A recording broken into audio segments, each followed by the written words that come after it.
The Lives of Eminent Philosophers. By Diogenes Laertius. Book 4, The Academics. Speusippus. 1. The foregoing is the best account of Plato that we were able to compile after a diligent examination of the authorities.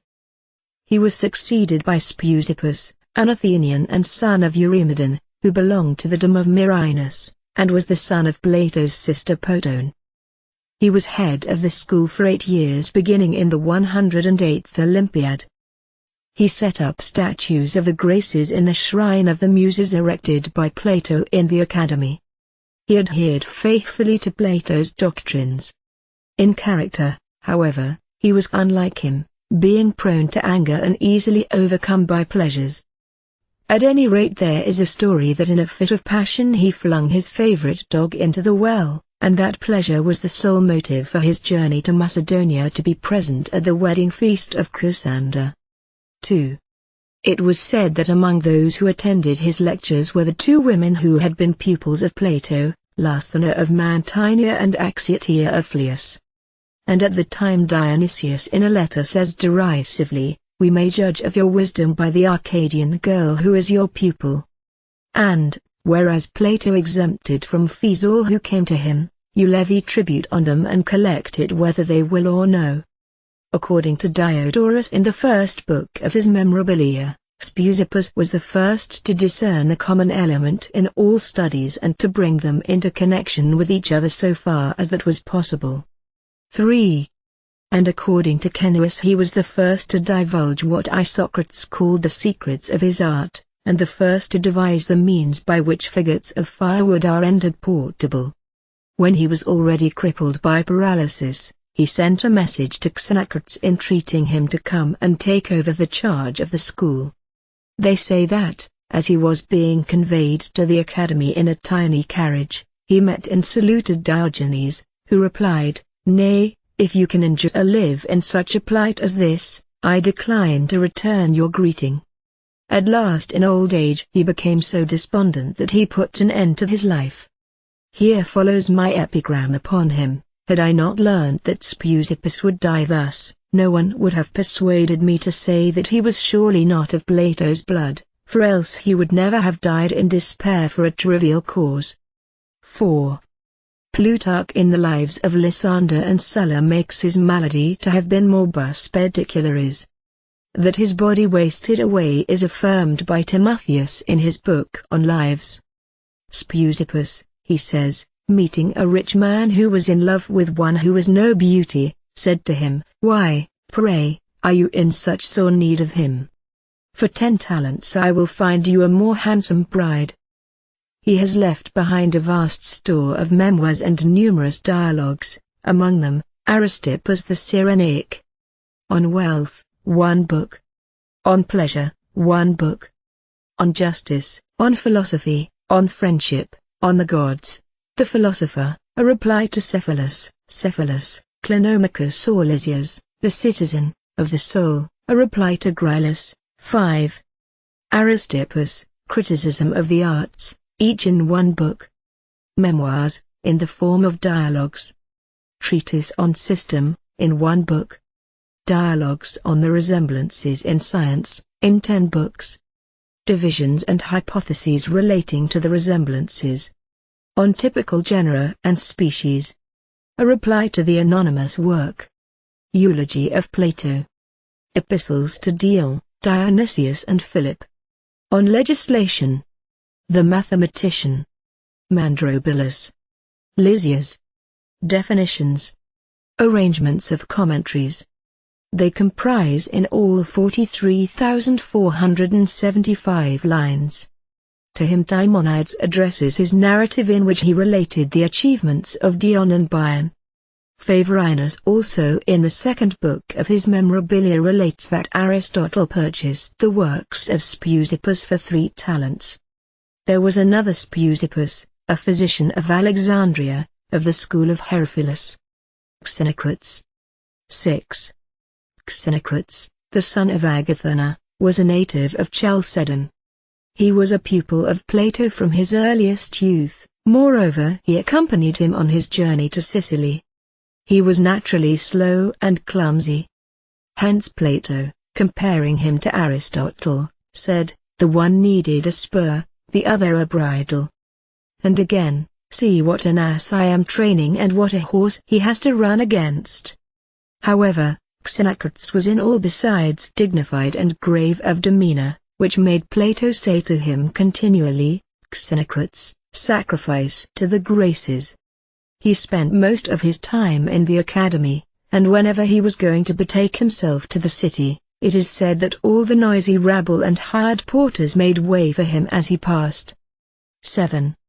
And that once the notorious Phryne tried to make his acquaintance and, as if she were being chased by some people, took refuge under his roof, that he admitted her out of ordinary humanity and, there being but one small couch in the room, permitted her to share it with him, and at last, after many importunities, she retired without success, telling those who inquired that he whom she quitted was not a man but a statue.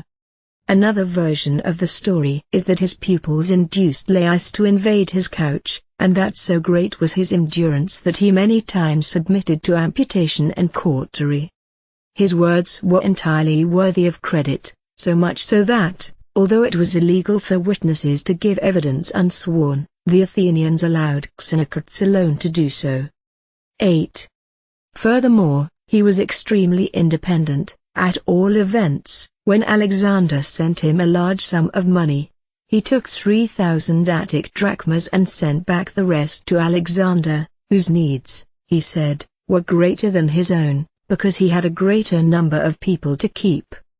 Again, he would not accept the present sent him by Antipater, as Myroninus attests in his Parallels. And when he had been honored at the court of Dionysius with a golden crown as the prize for his prowess in drinking at the Feast of Pitchers, he went out and placed it on a statue of Hermes just as he had been accustomed to place the garlands of flowers. There is a story that, when he was sent, along with others also, on an embassy to Philip, his colleagues, being bribed, accepted Philip's invitations to feasts and talked with him. Xenocrates did neither the one nor the other. Indeed, on this account Philip declined to see him. 9. Hence, when the envoys returned to Athens, they complained that Xenocrates had accompanied them without rendering any service. Thereupon the people were ready to fine him. But when he told them that now more than ever they ought to consider the interests of the state, for, said he, Philip knew that the others had accepted his bribes, but that he would never win me over, then the people paid him double honors. And afterwards Philip said that, of all who had arrived at his court, Xenocrates was the only man whom he could not bribe. Moreover, when he went as envoy to Antipater to plead for Athenians taken prisoners in the Lamian War, being invited to dine with Antipater, he quoted to him the following lines, O Sirs! What righteous man would have the heart to taste meat and drink ere he had redeemed his company and beheld them face to face? And so pleased Antipater with his ready wit that he at once released them. 10. When a little sparrow was pursued by a hawk and rushed into his bosom, he stroked it and let it go, declaring that a suppliant must not be betrayed. When bantered by Bion, he said he would make no reply. For neither, said he, does tragedy deign to answer the banter of comedy. To someone who had never learnt either music or geometry or astronomy, but nevertheless wished to attend his lectures, Xenocrates said, Go your ways, for you offer philosophy nothing to lay hold of. Others report him as saying, It is not to me that you come for the carding of a fleece. 11. When Dionysius told Plato that he would lose his head, Xenocrates, who was present, pointed to his own and added, No man shall touch it till he cut off mine. They say too that, when Antipater came to Athens and greeted him, he did not address him in return until he had finished what he was saying. He was singularly free from pride, more than once a day he would retire into himself, and he assigned, it is said, a whole hour to silence. He left a very large number of treatises, poems and addresses, of which I append a list, on nature, 6 books. On wisdom, 6 books. On wealth, 1 book. the Arcadian, 1 book. On the Indeterminate, 1 book. 12. On the Child, 1 book. On Continence, 1 book. On Utility, 1 book. On Freedom, 1 book. On Death, 1 book. On the Voluntary, 1 book. On Friendship, 2 books. On Equity, 1 book. On That Which is Contrary, 2 books. On Happiness, 2 books. On Writing, 1 book. On Memory, 1 book. On Falsehood, 1 book. Collicles, 1 book. On Prudence, 2 books. The Householder, 1 book. On Temperance, 1 book. On the Influence of Law, 1 book. On the State, 1 book. On Holiness, 1 book. That Virtue Can Be Taught, 1 book. On Being, 1 book. On Fate, 1 book. On the Emotions, 1 book. On Modes of Life, 1 book. On Concord, 1 book. On Students, 2 books. On Justice, 1 book. On Virtue, 2 books. On Forms, 1 book. On Pleasure, 2 books. On Life, 1 book. On Bravery, 1 book. On the One, 1 book. On Ideas, 1 book. 13. On Art, 1 book. On the Gods, 2 books. On the Soul, 2 books. On Science, 1 book. The Statesman, 1 book. On Cognition, 1 book. On Philosophy, 1 book. On the Writings of Parmenides, 1 book. Archidemus or Concerning Justice, 1 book. On the Good, 1 book. Things Relating to the Understanding, 8 books. Solution of Logical Problems, 10 books. Physical Lectures, 6 books. Summary, 1 book. On Genera and Species, 1 book. Things Pythagorean, 1 book. Solutions, 2 books. Divisions, 8 books. Theses, in 20 books, 30,000 lines. The Study of Dialectic, in 14 books, 12,740 lines. After this come 15 books, and then 16 books of studies relating to style. 9 books on ratiocination. 6 books concerned with mathematics. 2 other books entitled Things Relating to the Intellect. On geometers, 5 books. Commentaries, 1 book. Contraries, 1 book. On numbers, 1 book. Theory of numbers, 1 book. On dimensions, 1 book. On astronomy, 6 books. 14. Elementary Principles of Monarchy, in 4 books, dedicated to Alexander. To Erebus. To Hephaestion. On geometry, 2 books. These works comprise in all 224,239 lines. Such was his character, and yet, when he was unable to pay the tax levied on resident aliens, the Athenians put him up for sale. And Demetrius of Phalerum purchased him, thereby making twofold restitution, to Xenocrates of his liberty, and to the Athenians of their tax. This we learn from Myroninus of Amastris in the first book of his chapters on historical parallels. He succeeded Speusippus and was head of the school for 25 years from the archonship of Lysimarchides, beginning in the 2nd year of the 110th Olympiad. He died in his 82nd year from the effects of a fall over some utensil in the night. Upon him I have expressed myself as follows. 15. Xenocrates, that type of perfect manliness, stumbled over a vessel of bronze and broke his head, and, with a loud cry, expired. There have been 6 other men named Xenocrates, 1, a tactician in very ancient times, 2, the kinsman and fellow citizen of the philosopher. A speech by him is extant entitled the Arsinoetic, treating of a certain deceased Arsino. 4.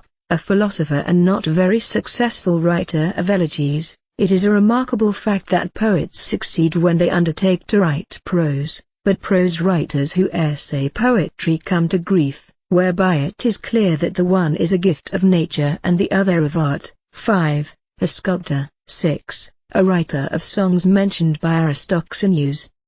Polemo. 16. Polemo, the son of Philostratus, was an Athenian who belonged to the Dimorphia. In his youth he was so profligate and dissipated that he actually carried about with him money to procure an immediate gratification of his desires, and would even keep sums concealed in lanes and alleys. Even in the academy a piece of 3 obols was found close to a pillar, where he had buried it for the same purpose. And one day, by agreement with his young friends, he burst into the school of Xenocrates quite drunk, with a garland on his head. Xenocrates, however, without being at all disturbed, went on with his discourse as before, the subject being temperance. The lad, as he listened, by degrees was taken in the toils. He became so industrious as to surpass all the other scholars, and rose to be himself head of the school in the 116th Olympiad. 17. Antigonus of Carystus in his biographies says that his father was foremost among the citizens and kept horses to compete in the chariot race, that Polemo himself had been defendant in an action brought by his wife, who charged him with cruelty owing to the irregularities of his life, but that, from the time when he began to study philosophy, he acquired such strength of character as always to maintain the same unruffled calm of demeanor. Nay more, he never lost control of his voice. This in fact accounts for the fascination which he exercised over Grantor. Certain it is that, when a mad dog bit him in the back of his thigh, he did not even turn pale, but remained undisturbed by all the clamor which arose in the city at the news of what had happened. In the theatre too he was singularly unmoved. 18. For instance, Nicostratus, who was nicknamed Clytemnestra, was once reading to him and Crates something from Homer, and, while Crates was deeply affected, he was no more moved than if he had not heard him. Altogether he was a man such as Laertius the painter describes in his work on painting. There he says that a certain willfulness and stubbornness should be stamped on works of art, and that the same holds good of character. Polemo used to say that we should exercise ourselves with facts and not with mere logical speculations, which leave us, like a man who has got by heart some paltry handbook on harmony but never practiced, able, indeed, to win admiration for skill in asking questions, but utterly at variance with ourselves in the ordering of our lives. He was, then, refined and generous, and would beg to be excused, in the words of Aristophanes about Euripides, the acid, pungent style, 19. Which, as the same author says, is strong seasoning for meat when it is high. Further, he would not, they say, even sit down to deal with the themes of his pupils, but would argue walking up and down. It was, then, for his love of what is noble that he was honored in the state. Nevertheless would he withdraw from society and confine himself to the garden of the academy, while close by his scholars made themselves little huts and lived not far from the shrine of the Muses and the lecture hall. It would seem that in all respects Polemo emulated Xenocrates. And Aristippus in the 4th book of his work on the luxury of the ancients affirms him to have been his favorite. Certainly he always kept his predecessor before his mind and, like him, wore that simple austere dignity which is proper to the Dorian mode. 20. He loved Sophocles, particularly in those passages where it seemed as if, in the phrase of the comic poet, a stout Molossian mastiff lent him aid, and where the poet was, in the words of Phrynichus, nor must, nor blended vintage, but true Bramnian. Thus he would call Homer the Sophocles of epic, and Sophocles the Homer of tragedy. He died at an advanced age of gradual decay, leaving behind him a considerable number of works. I have composed the following epigram upon him. Dost thou not hear?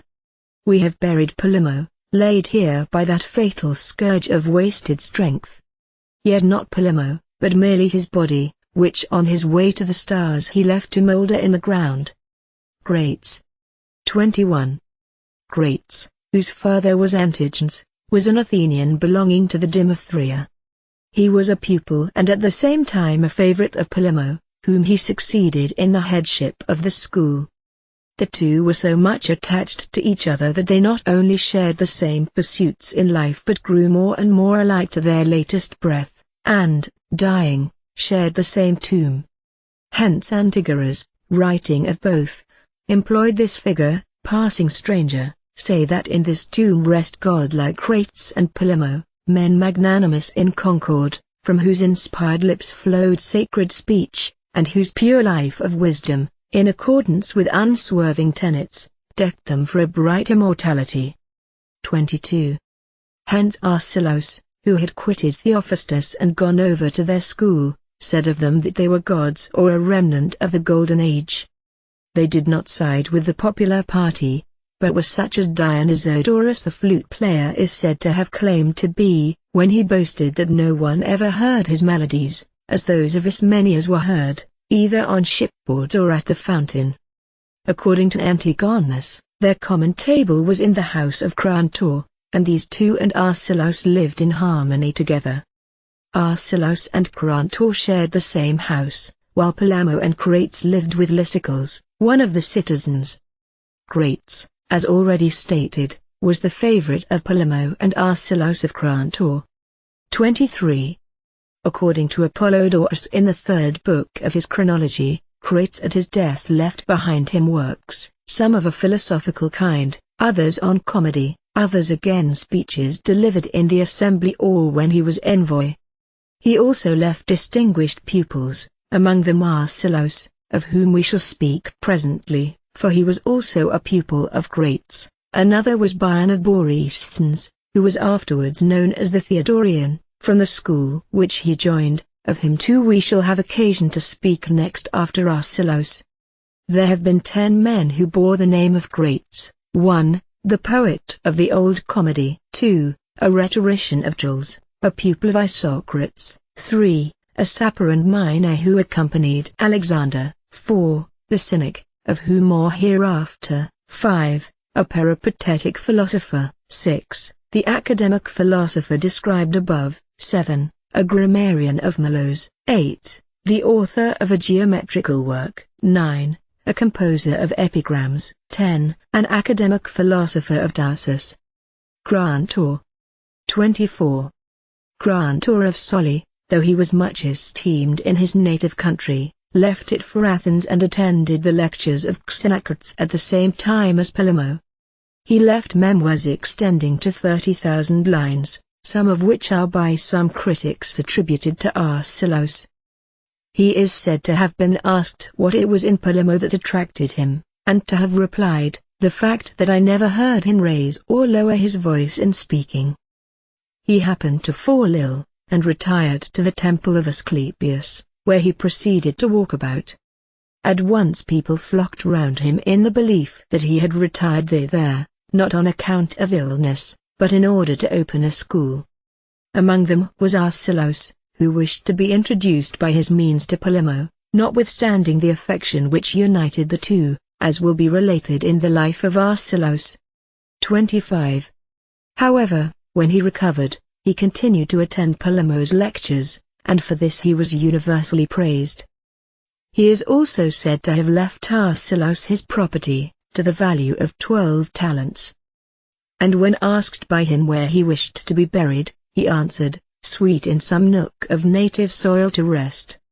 It is also said that he wrote poems and deposited them under seal in the temple of Athena in his native place. And Theaetetus the poet writes thus of him: "Pleasing to men, more pleasing to the muses, lived Crantor, and never saw old age.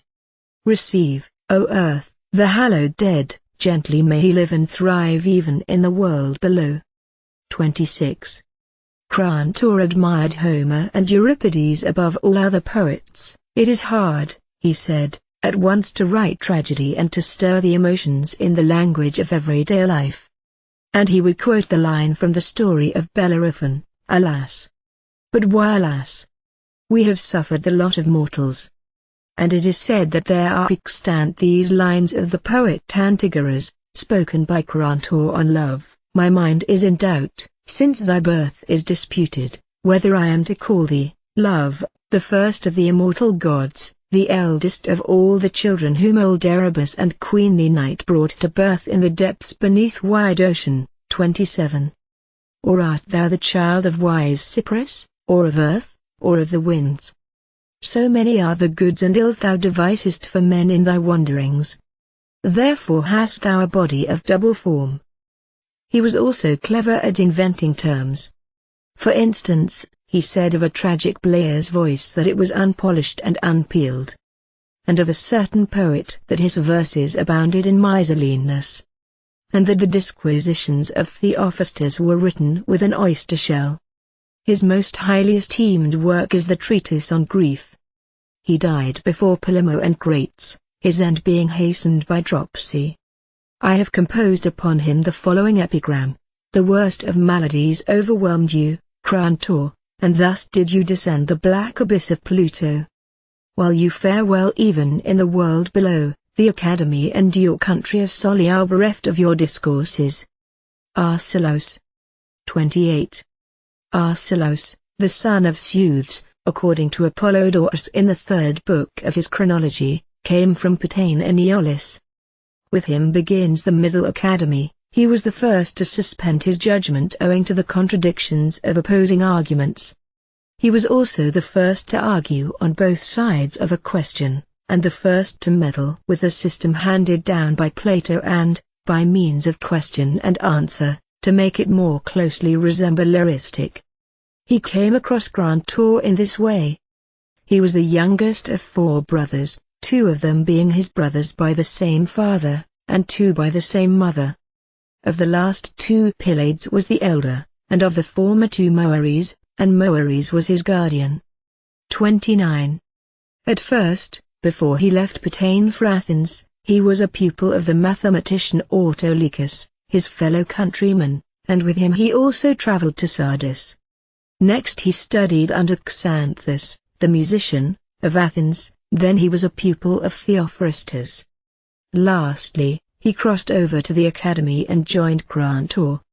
For while his brother Moeres, who has already been mentioned, wanted to make him a rhetorician, he was himself devoted to philosophy, and Grantor, being enamored of him, cited the line from the Andromeda of Euripides, O maiden, if I save thee, wilt thou be grateful to me?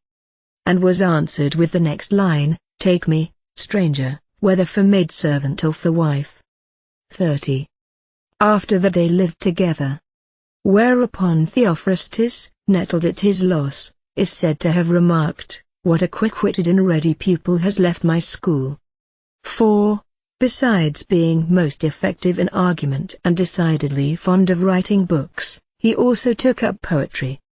And there is extant an epigram of his upon Attalus which runs thus, Pergamos, not famous in arms alone, is often celebrated for its deeds in divine Pisa.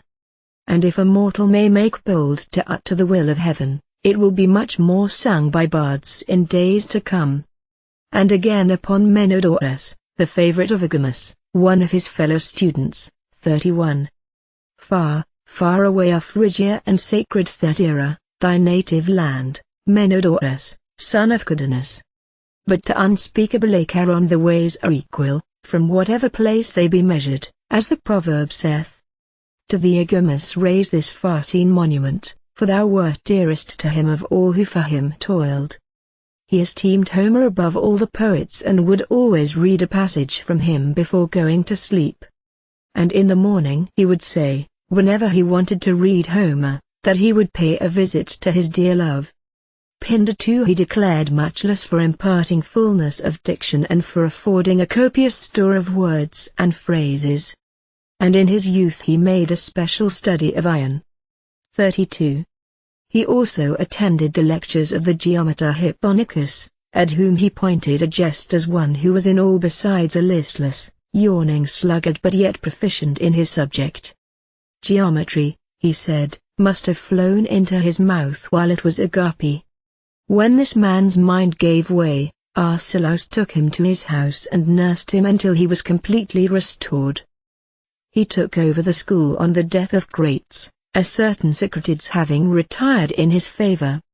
According to some, one result of his suspending judgment on all matters was that he never so much as wrote a book.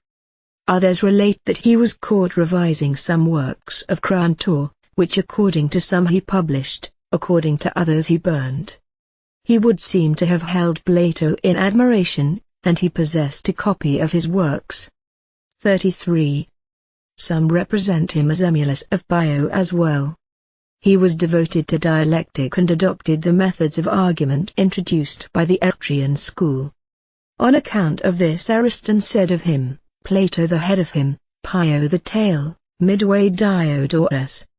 And Timon speaks of him thus, having the lead of Menedemus at his heart, he will run either to that mass of flesh, Pio, or to Diogenes.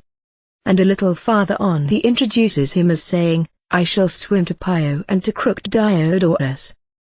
He was highly axiomatic and concise, and in his discourse fond of distinguishing the meaning of terms. He was satirical enough, and outspoken. 34. This is why Timon speaks of him again as follows, and mixing sound sense with wily cavils. Hence, when a young man talked more boldly than was becoming, Arcelaus exclaimed, will no one beat him at a game of knuckle-bone? Again, when someone of a modest life denied that one thing seemed to him greater than another, he rejoined, then 6 inches and 10 inches are all the same to you. There was a certain Haemon, a Chian, who, though ugly, fancied himself to be handsome, and always went about in fine clothes. He having propounded as his opinion that the wise man will never fall in love, Arcelaus replied, what, not with one so handsome as you and so handsomely dressed? And when one of loose life, to imply that Arcelaus was arrogant, addressed him thus, 35. Queen, may I speak, or must I silence keep? His reply was, Woman, why talk so harshly, not as thou art wont? When some talkative person of no family caused him considerable trouble, he cited the line, right ill to live with are the sons of slaves. Of another who talked much nonsense he said that he could not have had even a nurse to scold him. And some persons he would not so much as answer. To a money-lending student, upon his confessing ignorance of something or other, Arcelaus replied with 2 lines from the Amours of Sophocles, be sure the hen-bird knows not from what quarter the wind blows until she looks for a new brood in the nest. 36. A certain dialectic, a follower of Alexinus, was unable to repeat properly some argument of his teacher, whereupon Arcelaus reminded him of the story of Philoxenus and the brickmakers. He found them singing some of his melodies out of tune, so he retaliated by trampling on the bricks they were making, saying, if you spoil my work, I'll spoil yours. He was, moreover, genuinely annoyed with any who took up their studies too late. By some natural impulse he was betrayed into using such phrases as I assert, and so, mentioning the name, will not assent to this. And this trait many of his pupils imitated, as they did also his style of speaking and his whole address. 37.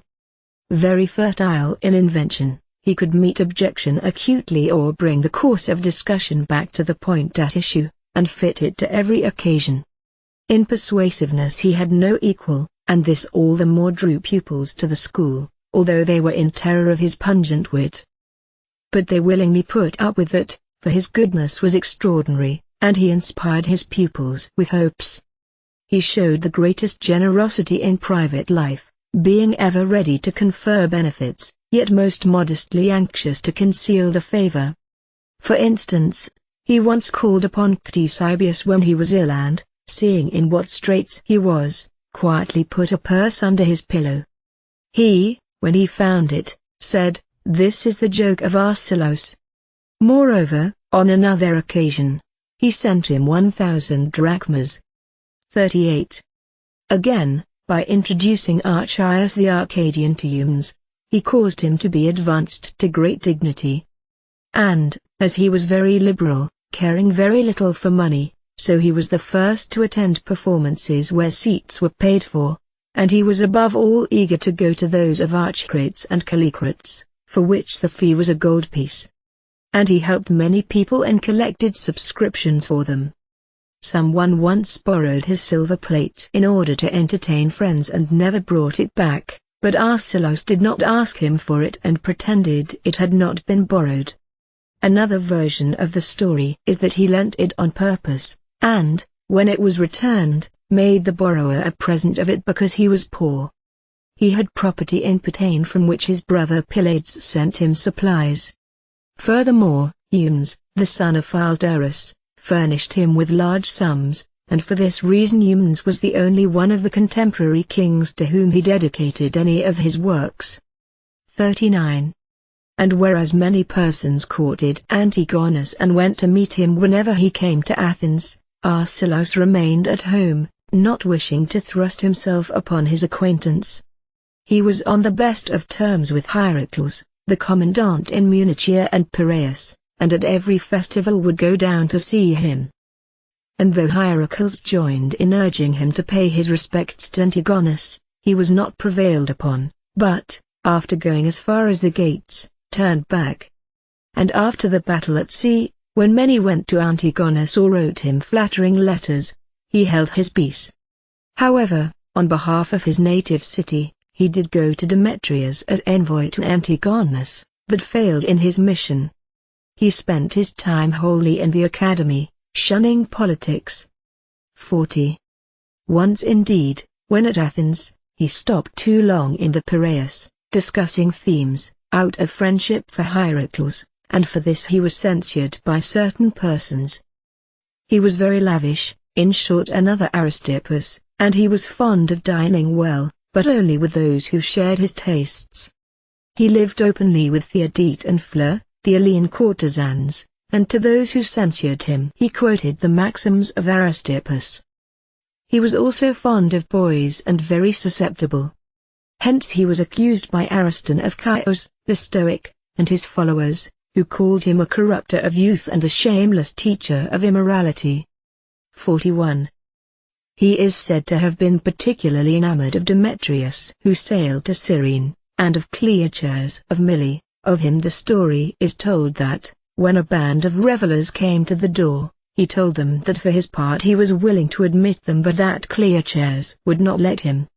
This same youth had amongst his admirers Dimachus the son of Laches, and Pythocles the son of Bugelus, and once when Archelaus had caught them, with great forbearance he ordered them off.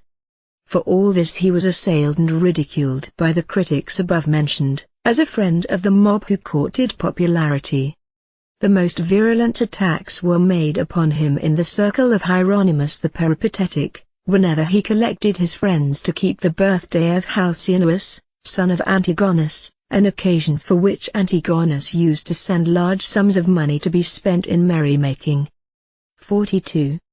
There he had always shunned discussion over the wine, and when Aridases, proposing a certain question, requested him to speak upon it, he replied, "The peculiar province of philosophy is just this, to know that there is a time for all things." As to the charge brought against him that he was the friend of the mob, Timon, among many other things, has the following: so saying, he plunged into the surrounding crowd. And they were amazed at him, like chaffinches about an owl, pointing him out as vain, because he was a flatterer of the mob. And why, insignificant thing that you are, do you puff yourself out like a simpleton? And yet, for all that he was modest enough to recommend his pupils to hear other philosophers. And when a certain youth from Chios was not well pleased with his lectures and preferred those of the above-mentioned Hieronymus, Archelaus himself took him and introduced him to that philosopher, with an injunction to behave well. 43. Another pleasant story told of him is this. Someone had inquired why it was that pupils from all the other schools went over to Epicurus, but converts were never made from the Epicureans, because men may become eunuchs, but a eunuch never becomes a man, was his answer. At last, being near his end, he left all his property to his brother Pylades, because, unknown to Moeres, he had taken him to Chios and thence brought him to Athens. In all his life he never married nor had any children. He made 3 wills. The first he left at Eretria in the charge of Amphicritus, the second at Athens in the charge of certain friends, while the third he dispatched to his home to Thaumacius, one of his relatives, with the request that he would keep it safe.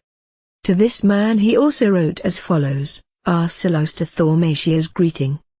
44. I have given Diogenes my will to be conveyed to you. 4. Owing to my frequent illnesses and the weak state of my body, I decided to make a will, in order that, if anything untoward should happen, you, who have been so devotedly attached to me, should not suffer by my decease.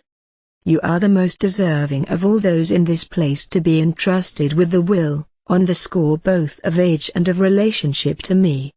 Remember then that I have reposed the most absolute confidence in you, and strive to deal justly by me, in order that, so far as you are concerned, the provisions I have made may be carried out with fitting dignity. A copy is deposited at Athens with some of my acquaintance, and another in Eretria with Amphicritus. He died, according to Hermippus, through drinking too freely of unmixed wine which affected his reason. He was already 75 and regarded by the Athenians with unparalleled goodwill. 45. I have written upon him as follows: Why, pray, Arcelos, didst thou quaff so unsparingly unmixed wine as to go out of thy mind? I pity thee not so much for thy death, as because thou didst insult the Muses by immoderate potations. 3 other men have borne the name of Arcelos, a poet of the old comedy, another poet who wrote elegies, and a sculptor besides, on whom Simonides composed this epigram. This is a statue of Artemis and its cost 200 Parian drachmas, which bear a goat for their device. It was made by Arcelos, the worthy son of Aristodicus, well practiced in the arts of Athena. According to Apollodorus in his chronology, the philosopher described in the foregoing flourished about the 120th Olympiad. Bion. 46. Bion was by birth a citizen of Borysthenes, Olbia, who his parents were, and what his circumstances before he took to philosophy, he himself told Antigonus in plain terms. 4. When Antigonus inquired, Who among men, and whence are you? What is your city and your parents? He, knowing that he had already been maligned to the king, replied, My father was a freedman, who wiped his nose on his sleeve, meaning that he was a dealer in salt fish, a native of Borysthenes, with no face to show, but only the writing on his face, a token of his master's severity. My mother was such as a man like my father would marry, from a brothel. Afterwards my father, who had cheated the revenue in some way, was sold with all his family. And I, then a not ungraceful youngster, was bought by a certain rhetorician, who on his death left me all he had. 47. And I burnt his books, scraped everything together, came to Athens and turned philosopher. This is the stock and this the blood from which I boast to have sprung. Such is my story. It is high time, then, that Perseus and Philonides left off for accounting it. Judge me by myself. In truth Bion was in other respects a shifty character, a subtle sophist, and one who had given the enemies of philosophy many an occasion to blaspheme, while in certain respects he was even pompous and able to indulge in arrogance. He left very many memoirs, and also sayings of useful application. For example, when he was reproached for not paying court to a youth, his excuse was, "You can't get hold of a soft cheese with a hook." 48. Being once asked who suffers most from anxiety, he replied, "He who is ambitious of the greatest prosperity." Being consulted by someone as to whether he should marry, for this story is also told of Bion, he made answer, "If the wife you marry be ugly, she will be your bane; if beautiful, you will not keep her to yourself." He called old age the harbor of all ills, at least they all take refuge there. Renown he called the mother of virtues, beauty another's good, wealth the sinews of success. To someone who had devoured his patrimony he said, "The earth swallowed Amphiaraus, but you have swallowed your land. To be unable to bear an ill is itself a great ill. He used to condemn those who burnt men alive as if they could not feel, and yet cauterized them as if they could. 49. He used repeatedly to say that to grant favors to another was preferable to enjoying the favors of others. For the latter means ruin to both body and soul. He even abused Socrates, declaring that, if he felt desire for Alcibiades and abstained, he was a fool; if he did not, his conduct was in no way remarkable. The road to Hades, he used to say, was easy to travel; at any rate men passed away with their eyes shut. He said in censure of Alcibiades that in his boyhood he drew away the husbands from their wives, and as a young man the wives from their husbands. When the Athenians were absorbed in the practice of rhetoric, he taught philosophy at Rhodes. To someone who found fault with him for this he replied, "How can I sell barley when what I brought to market is wheat?" 50. He used to say that those in Hades would be more severely punished if the vessels in which they drew water were whole instead of being pierced with holes. To an importunate talker who wanted his help he said, "I will satisfy your demand, if you will only get others to plead your cause and stay away yourself." On a voyage in bad company he fell in with pirates. When his companions said, "We are lost if we are discovered," and I too, he replied, "unless I am discovered." Conceit he styled a hindrance to progress. Referring to a wealthy miser he said, "He has not acquired a fortune, the fortune has acquired him." Misers, he said, took care of property as if it belonged to them, but derived no more benefit from it than if it belonged to others. "When we are young," said he, "we are courageous, but it is only in old age that prudence is at its height." 51. Prudence, he said, excels the other virtues as much as sight excels the other senses. He used to say that we ought not to heap reproaches on old age, seeing that, as he said, we all hope to reach it. To a slanderer who showed a grave face his words were, "I don't know whether you have met with ill luck, or your neighbor with good." He used to say that low birth made a bad partner for free speech, for it cows a man, however bold his heart. We ought, he remarked, to watch our friends and see what manner of men they are, in order that we may not be thought to associate with the bad or to decline the friendship of the good. Bion at the outset used to deprecate the academic doctrines, even at the time when he was a pupil of Crates. Then he adopted the Cynic discipline, donning cloak and wallet. 52. For little else was needed to convert him to the doctrine of entire insensibility. Next he went over to Theodorian views, after he had heard the lectures of Theodorus the atheist, who used every kind of sophistical argument. And after Theodorus he attended the lectures of Theophrastus the peripatetic. He was fond of display and great at cutting up anything with a jest, using vulgar names for things. Because he employed every style of speech in combination, Eratosthenes, we hear, said of him that he was the first to deck philosophy with bright flowered robes. He was clever also at parody. Here is a specimen of his style: "O gentle Archytas, musician born, blessed in thine own conceit, most skilled of men to stir the base of strife." 53. And in general he made sport of music and geometry. He lived extravagantly, and for this reason he would move from one city to another, sometimes contriving to make a great show. Thus at Rhodes he persuaded the sailors to put on student's garb and follow in his train. And when, attended by them, he made his way into the gymnasium, all eyes were fixed on him. It was his custom also to adopt certain young men for the gratification of his appetite and in order that he might be protected by their good will. He was extremely selfish and insisted strongly on the maxim that friends share in common. And hence it came about that he is not credited with a single disciple, out of all the crowds who attended his lectures. And yet there were some who followed his lead in shamelessness. 54. For instance, Bishon, one of his intimates, is said once to have addressed Menedemos in these words: "For my part, Menedemos, I pass the night with Bion, and I don't think I am any the worse for it." In his familiar talk he would often vehemently assail belief in the gods, a taste which he had derived from Theodorus. Afterwards, when he fell ill, so it was said by the people of Chalcis where he died, he was persuaded to wear an amulet and to repent of his offences against religion.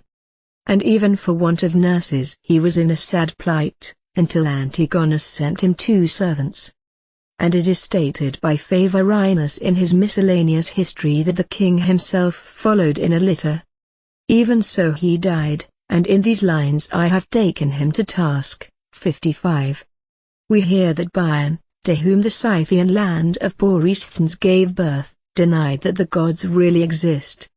Had he persisted in holding this opinion, it would have been right to say, he thinks as he pleases, wrongly, to be sure, but still he does think so. But in fact, when he fell ill of a lingering disease and feared death, he who denied the existence of the gods, and would not even look at a temple, 56. Who often mocked immortals for sacrificing to deities, not only over hearth and high altars and table, with sweet savour and fat and incense did he gladden the nostrils of the gods, nor was he content to say I have sinned, forgive the past, 57.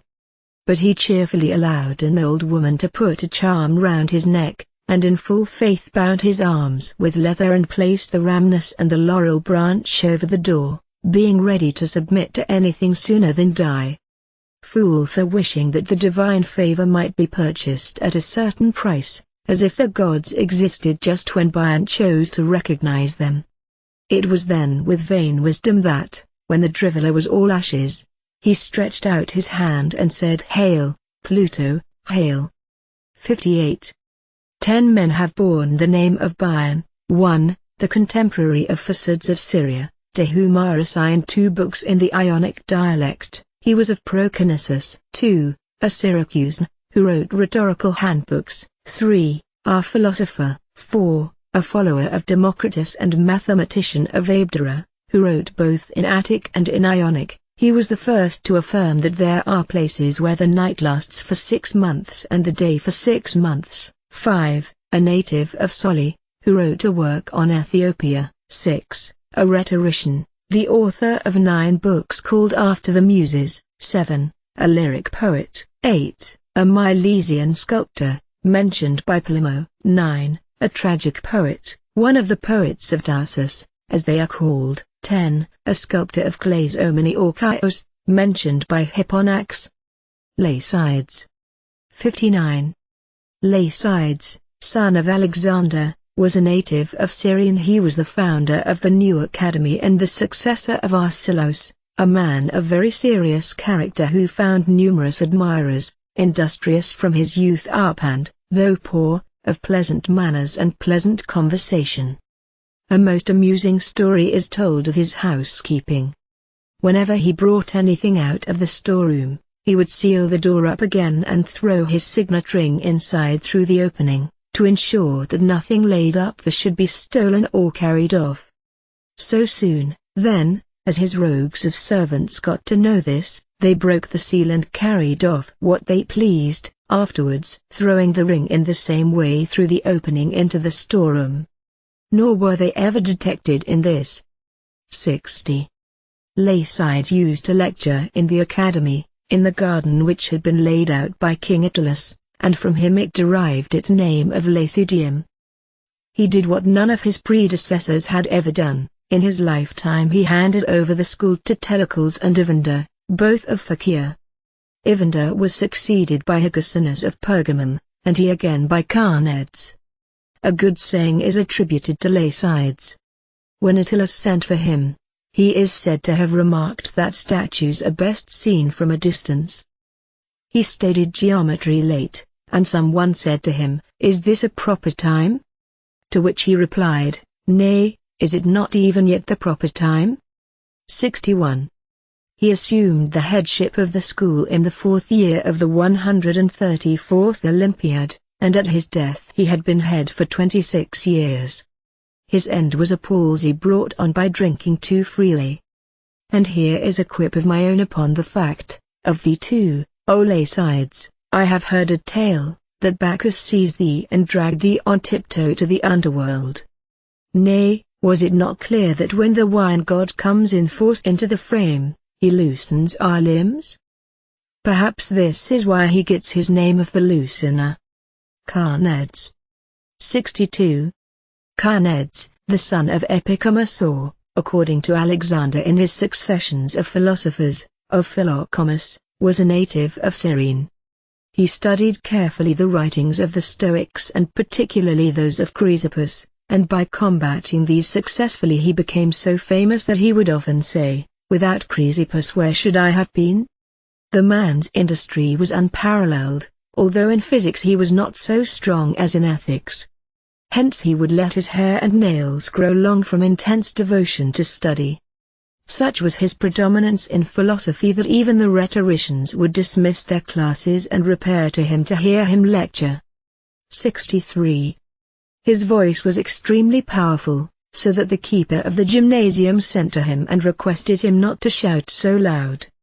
To which he replied, "Then give me something by which to regulate my voice." Thereupon by a happy hit the man replied in the words, "You have a regulator in your audience." His talent for criticizing opponents was remarkable, and he was a formidable controversialist. And for the reasons already given he further declined invitations to dine out. One of his pupils was Mentor the Bithynian, who tried to ingratiate himself with a concubine of Carneades, so on one occasion, according to Favorinus in his Miscellaneous History, when Mentor came to lecture, Carneades in the course of his remarks let fall these lines by way of parody at his expense. 64. Hither comes an old man of the sea, infallible, like to Mentor in person and in voice. Him I proclaim to have been banished from this school. Thereupon the other got up and replied, those on their part made proclamation, and these speedily assembled. He seems to have shown some want of courage in the face of death, repeating often the words, nature which framed this whole will also destroy it. When he learnt that Antipater committed suicide by drinking a potion, he was greatly moved by the constancy with which he met his end, and exclaimed, give it then to me also. And when those about him asked what? A honeyed draught, said he. At the time he died the moon is said to have been eclipsed, and one might well say that the brightest luminary in heaven next to the sun thereby gave token of her sympathy. 65. According to Apollodorus in his chronology, he departed this life in the 4th year of the 162nd Olympiad at the age of 85 years. Letters of his to Ariarathes, king of Cappadocia, are extant. Everything else was compiled by his pupils, he himself left nothing in writing. I have written upon him in logoedic meter as follows, Why, Muse, O why wouldst thou have me censure Carneades? For he is ignorant who knoweth not how he feared death. When wasting away with the worst of diseases, he would not find release. But when he heard that Antipater's life was quenched by drinking a potion, 66. Give me too, he cried, a draught to drink. What? Pray what? Give me a draught of honeyed wine. He had often on his lips the words, nature which holds this frame together will surely dissolve it. Nonetheless he too went down to the grave, and he might have got the sooner by cutting short his tale of woes. It is said that his eyes went blind at night without his knowing it, and he ordered the slave to light the lamp. The latter brought it and said, here it is. Then, said Carneades, read. He had many other disciples, but the most illustrious of them all was Clitomachus, of whom we have next to speak. There was another Carneades, a frigid elegiac poet. Clitomachus. 67. Clitomachus was a Carthaginian, his real name being Hasdrubal, and he taught philosophy at Carthage in his native tongue. He had reached his 40th year when he went to Athens and became a pupil of Carneades. And Carneades, recognizing his industry, caused him to be educated and took part in training him. And to such lengths did his diligence go that he composed more than 400 treatises. He succeeded Carneades in the headship of the school, and by his writings did much to elucidate his opinions. He was eminently well acquainted with the three sects, the Academy, the Propatetics, and the Stoics. The academics in general are assailed by Timon in the line, the prolixity of the academics unseasoned by salt. Having thus reviewed the academics who derived from Plato, we will now pass on to the Propatetics, who also derived from Plato. They begin with Aristotle.